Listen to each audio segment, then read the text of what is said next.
The next chapter, the ghost angel Ramirez had traveled the world eliminating bad guy. Not for any government, not for money. Simply because this was her way of making the world a better place. Criminals all over the world knew that someday you may meet the ghost, and that was your last day on Earth. Governments and cartels hunted her. None knew what she looked like, though.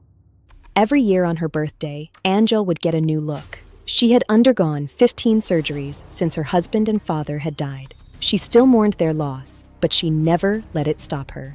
With some of her targets, she liked to play games. Today's target was getting to play hide and go seek. He was a Venezuelan dictator who had killed thousands. For 2 days, she had poked up, taken a shot at him, then disappeared. Right now, he had no idea that his killer was 4 feet from him, dressed as one of his honor guards. He was in a special room in his palace, a room most thought he was safe in. 4 minutes after the room had been secured, Angel walked out and disappeared again. In the room, everyone was dead. The dictator's death was never made public. The government held an election and a new leader was chosen, and the story was that the old one was on a beach in Havana, Cuba. The story is that he had run like a coward out of the country and fled to Cuba. The truth was everyone that had been in that room was dead, and their bodies had been incinerated to leave no trace. Angel had started to leave little notes on each person she killed. Not personal one, just a simple message. Do etter. That was all it said. The ghost was a myth in some countries.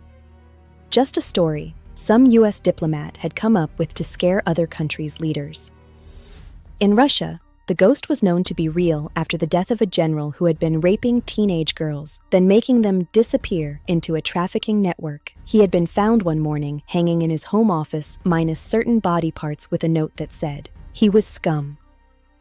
His victim that night had seen everything. She would never talk, though, as she'd been saved. A mere minutes before what was certainly her death, she had laid on that bed for an hour after his death.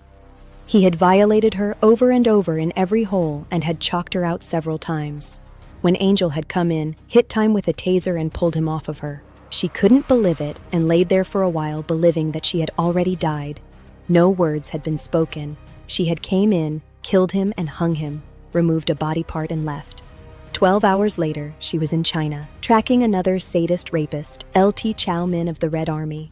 Had for 20 years been making children of the street disappear, not into anyone else's hand, no. When he was done victimizing them, he dropped them down a mine shaft. He had never seen the bullet that killed him. By the time he had heard it, it was too late. His body fell into the same mine shaft he had dropped all those kids into. She put 10 gallons of gas in right behind him and set it on fire. No one had ever seen a thing.